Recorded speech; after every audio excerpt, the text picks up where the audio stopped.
Imagine discovering that there was a medieval torture device so ingeniously cruel that death during the torture process was considered a mercy compared to the fate that awaited those who survived its systematic destruction of their bodies, minds, and souls. The survivors of this device didn't emerge victorious or vindicated. They emerged as broken shells of their former selves, condemned to spend the remainder of their lives in constant physical agony while serving as living warnings to anyone who might consider challenging the authority that had subjected them to this ultimate punishment. What makes this revelation even more horrifying is learning that the device was specifically designed with survival as its primary goal, not death. It was engineered to ensure that victims would live for decades after their torture, carrying the evidence of their ordeal in every movement they made, every breath they took, and every moment of consciousness they experienced until natural death finally provided the release that the torture had been designed to deny them. The device known as the living death machine represented medieval torture technology's most sophisticated achievement in creating permanent disability and chronic suffering that would last for the remainder of the victim's natural life, while serving as ongoing propaganda for the power and ruthlessness of the authorities who employed it. Unlike conventional torture devices that aim to extract confessions or cause death, this machine was specifically engineered to cause precisely calculated damage that would leave victims alive, but permanently altered in ways that would make every day of their remaining existence a reminder of their punishment and a warning to others about the consequences of defying established authority. The device incorporated advanced medical knowledge about human anatomy and physiology that allowed operators to cause specific types of damage that would heal incompletely, creating permanent sources of pain and disability that would worsen over time rather than improving with medical treatment or natural recovery. The construction of the living death machine required extraordinary technical expertise and represented some of the most advanced engineering and medical knowledge available in the medieval period, demonstrating how sophisticated technology could be applied to the problem of creating lifelong suffering rather than promoting human welfare or advancement. The device consisted of multiple integrated systems that could apply different types of damage to various parts of the victim's body simultaneously, with precision controls that allowed operators to target specific joints, organs, and nerve clusters with mathematical accuracy. The machine incorporated hydraulic pressure systems that could gradually increase compression forces on selected body parts, heating elements that could cause controlled thermal damage to skin and muscle tissue, and cutting mechanisms that could sever tendons and ligaments without damaging major blood vessels that might cause fatal bleeding. The most sophisticated versions included measurement devices that could monitor the exact amount of damage being inflicted, allowing operators to stop just short of causing injuries that might result in death, while ensuring that the damage was sufficient to cause permanent disability and chronic pain. The medical knowledge that informed the design and operation of the living death machine reveals how healing expertise had been completely perverted to serve the goal of creating permanent suffering rather than relieving pain or promoting recovery, with teams of physicians contributing their understanding of human anatomy to ensure that victims would experience maximum long-term consequences from their torture experience. The medical team would include specialists who understood exactly which types of joint damage would cause arthritis and mobility problems that would worsen with age, which nerve injuries would create chronic pain syndromes that could not be treated effectively with available medicine, and which organ damage would cause ongoing health problems without immediately threatening life. The physicians also developed techniques for preventing infection and promoting partial healing that would leave victims alive but permanently impaired, ensuring that their suffering would continue for decades rather than ending quickly through death or complete recovery. The systematic targeting of specific body systems during the torture process was based on extensive research into which types of damage would create the most debilitating long-term consequences while allowing the victim to survive and remain conscious throughout their ordeal and subsequent lifetime of suffering. The spine was a primary target because damage to vertebrae and spinal discs would create chronic back pain and mobility problems that would affect every aspect of the victim's daily life while being virtually impossible to treat effectively with medieval medicine. Joint destruction focused on weight-bearing joints like knees and hips that would make walking painful and difficult, while damage to shoulder and elbow joints would impair the victim's ability to perform basic tasks like feeding themselves or maintaining personal hygiene. Nerve damage was carefully calibrated to create chronic pain syndromes without causing complete paralysis that might be psychologically easier to accept than constant agony with retained sensation.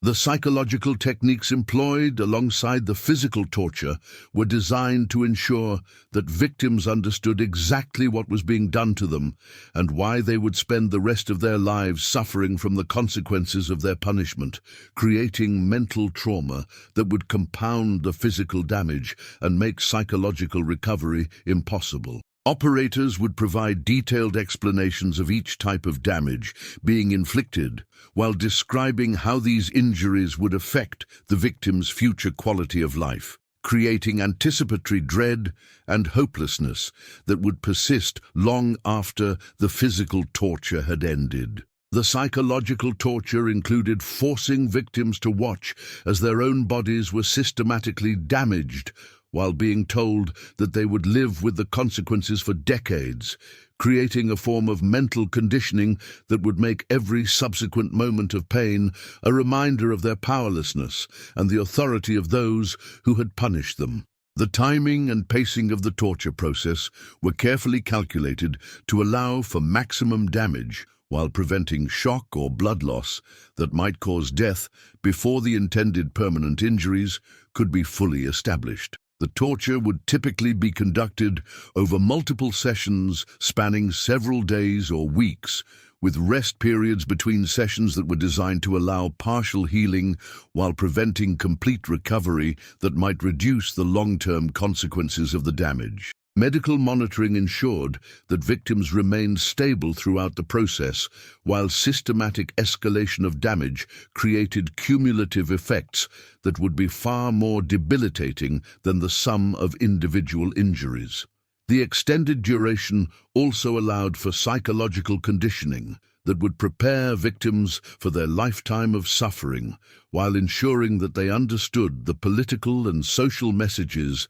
that their ongoing pain was intended to communicate. The aftercare systems developed for survivors of the living death machine demonstrate how institutional cruelty could extend far beyond the initial torture to encompass the victim's entire remaining lifespan through medical neglect, social isolation, and ongoing surveillance that would ensure their continued suffering while preventing any possibility of recovery or revenge. Survivors were provided with minimal medical care that was designed to keep them alive without relieving their pain or improving their condition, while they were often housed in special facilities where their ongoing suffering could be observed and documented for institutional learning and public demonstration. The aftercare included periodic examinations to monitor the progression of their injuries and ensure that the intended long-term consequences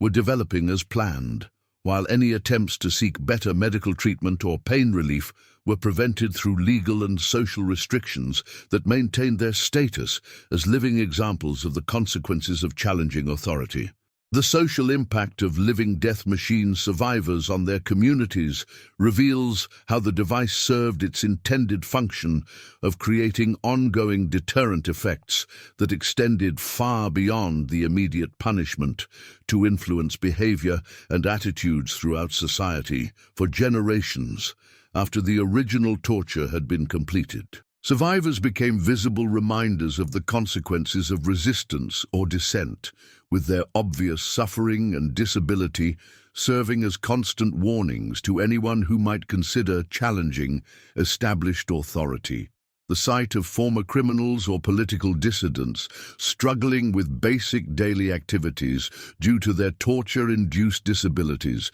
created psychological pressure on community members to conform to social expectations and avoid behaviors that might result in similar punishment. The ongoing presence of torture survivors also created a climate of fear and surveillance, where community members felt compelled to report suspicious behavior to authorities rather than risk being associated with potential dissidents. The economic burden imposed by caring for living death machine survivors created additional punishment for the families and communities of torture victims, while demonstrating the comprehensive nature of the punishment that extended beyond individual suffering to affect entire social networks. Survivors typically required ongoing assistance with basic daily activities due to their disabilities, creating financial and emotional burdens for family members who were often already struggling with the social stigma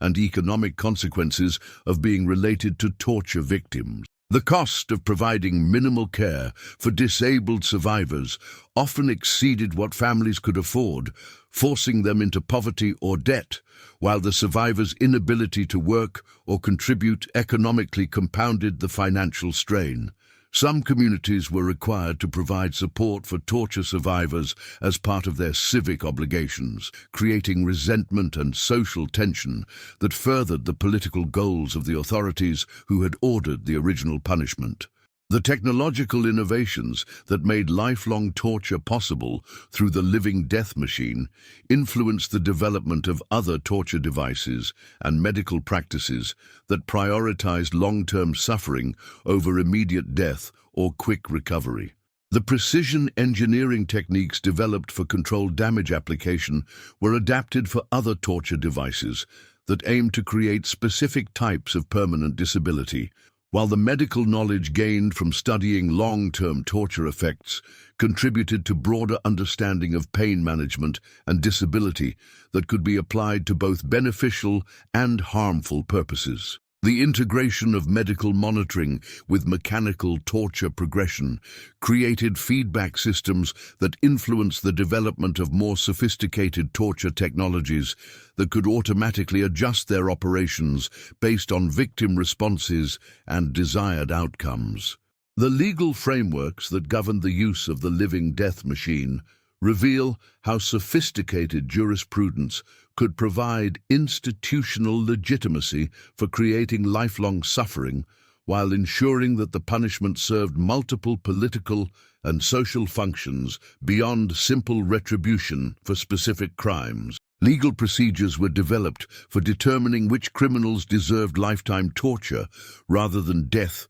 or conventional punishment, with specific criteria being established for crimes that warranted permanent disability and ongoing suffering. The legal documentation required for lifetime torture included detailed medical assessments that would predict the long-term consequences of the punishment, while ensuring that survivors would remain alive for predetermined periods to serve their function as living warnings to potential dissidents. The international reputation of the living death machine influenced diplomatic relations and international law in ways that demonstrated how extreme torture practices could become diplomatic weapons that affected foreign policy and international behavior through the threat of consequences that exceeded conventional concepts of punishment or deterrence. Foreign governments sometimes modified their policies specifically to avoid the risk of their citizens being subjected to lifetime torture that would create ongoing diplomatic incidents and international embarrassment for decades after the original crimes had been committed. The reputation for extreme cruelty that developed around lifetime torture practices influenced international negotiations and trade relationships, while contributing to the development of diplomatic customs that recognize certain forms of punishment as unacceptable even in an era when extreme violence was routinely employed for political purposes. The few documented accounts of lifetime torture survivors provide heartbreaking evidence of how the device achieved its intended goal of creating ongoing suffering that would last for decades while serving as permanent reminders of the consequences of challenging established authority. Survivors described lives dominated by constant pain that made sleep difficult and normal activities nearly impossible, while their visible disabilities and obvious suffering made social interaction awkward and often hostile. Many survivors reported that the psychological effects of knowing they would never recover were more devastating than the physical pain itself, creating a form of despair that was compounded by their awareness that their suffering was intentional and permanent rather than the result of accident or disease that might eventually be overcome. The medical innovations that emerged from studying lifetime torture survivors contributed to broader understanding of chronic pain, disability management, and long-term care that influenced medical practice for centuries, though the knowledge was gained through systematic cruelty rather than ethical research methodology. Physicians working with torture survivors developed understanding of how different types of injuries would progress over time, and which interventions might slow or accelerate the deterioration of torture-damaged bodies. This knowledge was used to refine torture techniques and improve the prediction of long-term consequences while also contributing to legitimate medical understanding of chronic conditions and disability that could be applied to helping victims of accidents or disease. The eventual abandonment of the living death machine came not through humanitarian reform, but through practical recognition that the enormous ongoing costs of maintaining torture survivors were becoming economically unsustainable, while their deterrent value was being offset by international diplomatic consequences and domestic social disruption. The medical care, housing, and surveillance required for lifetime torture survivors represented permanent financial obligations that could strain government budgets for decades, while the visible presence of torture victims was beginning to create social problems that outweighed their value as deterrent examples. The development of more efficient methods of social control and political deterrence also reduced the perceived need for spectacular torture that created ongoing administrative and economic burdens. Perhaps most disturbing of all is how the living death machine reveals the extraordinary human capacity for engineering suffering that transcends immediate torture to encompass entire lifetimes of systematic pain and disability designed to serve ongoing political and social functions through the deliberate creation of permanent human suffering. The fact that professional communities could develop around perfecting lifetime torture while maintaining their sense of technical competence and institutional legitimacy demonstrates how completely moral reasoning can be overridden when systematic cruelty is presented as necessary service to legitimate authority and social order. This historical example serves as a powerful warning about the potential for human intelligence and technological capability to serve the darkest aspects of institutional power when societies abandon moral constraints in favor of instrumental reasoning that treats individual suffering as acceptable cost for achieving abstract political goals that prioritize institutional authority over human welfare and dignity. What do you think about this absolutely horrifying demonstration of how torture technology could be specifically designed to ensure that victims would spend the remainder of their lives in constant agony while serving as living warnings to anyone who might consider challenging authority? Can you imagine the psychological horror of surviving torture, knowing that your suffering was intentionally designed